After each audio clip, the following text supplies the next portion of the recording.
you guys, this is Lauren with Training Spot, and in this video I'm going to talk to you about the importance of management. It's important to know that management isn't a replacement for training, but it's a tool that goes with it to ensure that our pups can be more successful. You may hear us refer to this as management and prevention because what we're doing is preventing our dogs from practicing behaviors that we aren't looking for, because practice makes perfect. So if they continue to practice behaviors that we aren't looking for, they're gonna get really good at doing behaviors that we don't want them to do.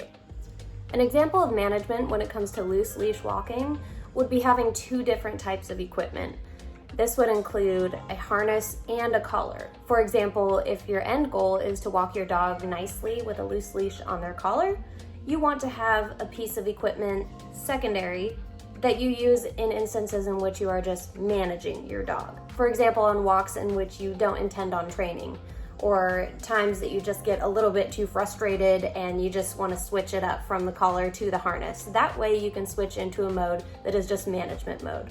They're not practicing doing the incorrect behavior on the hardware that you do want them to be good at in the future. Management for jumping would be keeping your dog on leash or at a distance in which you know that the dog won't be able to practice jumping on the person.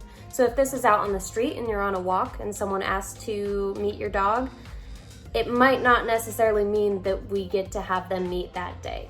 Yes, sometimes this is a bummer, but it's also going to be a bummer in the future when it's harder for our dogs to practice the correct behavior of not jumping. If your dog likes to jump on you when you get home and you'd really like to prevent this, you could use things like baby gates or X-pens or keeping the pup in a different room. So when you come in that front door, they're not going to be practicing their behavior of jumping on you as soon as you get in the front door. Management when it comes to chasing other animals in the household would be keeping your pup leashed or tethered, or keeping the animal in a different room so they don't practice the behaviors of chasing after those animals. For example, at one point in time I had chickens and I also have a pointer in the household. And each time I would let him outside, he first started getting really good at speeding out that front door and going straight toward the chicken coop. So my management for that was walking him out on a leash to the yard and then letting him out once we were already out in the yard. And that diminished his initial burst of energy to go straight out there and chase those chickens. If you ever need help coming up with a management plan for a specific behavior, feel free to let us know. Thank you guys so much for sticking with me through this video, and we will see you guys soon.